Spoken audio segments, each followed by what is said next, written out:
If 20% of A is equal to 80% of B, इसको mathematically लिखेंगे तो क्या होगा, 20% of A is equal to 80% of B.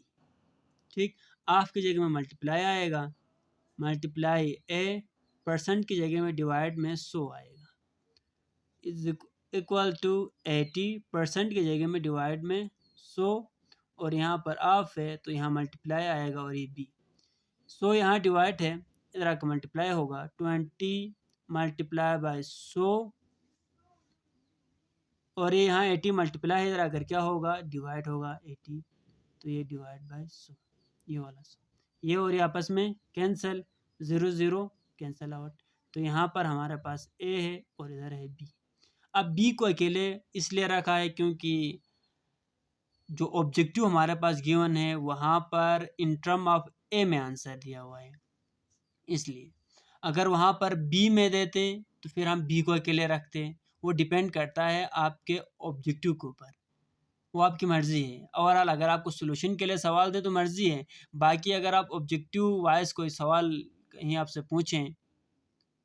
EST TGT वगैरह में, तो आप देखेंगे ऑप्शंस को, ऑप्शंस में अगर आंसर इस तरह है 2A 3A 4A इस तरह है तो आप बी को अकेले रखेंगे, अगर 4A साहब यहाँ पर बी आ जाएं इस तरह के ऑप्शंस हैं तो फिर आप क्या करेंगे, ए को अकेले रखेंगे।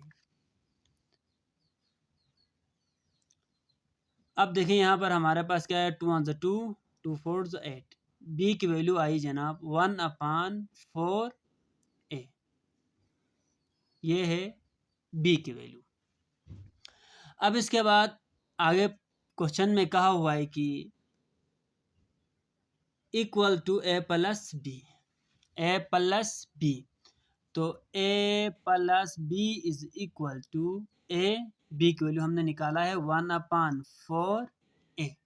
अब सिंपल एलसीएम निकालेंगे तो यहाँ नीचे कुछ भी नहीं है तो 1 है, 4A प्लस ए, तो ये बराबर होगा 5A डिवाइड बाई 4 के। अब इन दोनों को डिवाइड करें तो 5 स्क्वायर रूट के अंदर 4 बाहर, 4 1 जा 4, नीचे आएगा 1, पॉइंट लगाएंगे 0 बढ़ाएंगे, 4 2 जा 8, फिर नीचे 2 आया, यहाँ 4 5 जा 20, तो इसका जो आंसर है वो क्या है 1.25। तो मसला यहाँ पर है कि अब हमारे पास जो ऑप्शंस हैं उनमें से तीन, यहाँ पर ये 1.25 ही नहीं दिया हुआ है, तो यहाँ पर ये हमारा सही सॉल्यूशन है, लेकिन यहाँ ऑप्शन नहीं दिया हुआ है, तो आपने घबराना नहीं है, आप सही काम कर रहे हैं, यहाँ पर ऑप्शन नहीं है, करेक्ट ऑप्शन ही नहीं दिया हुआ है।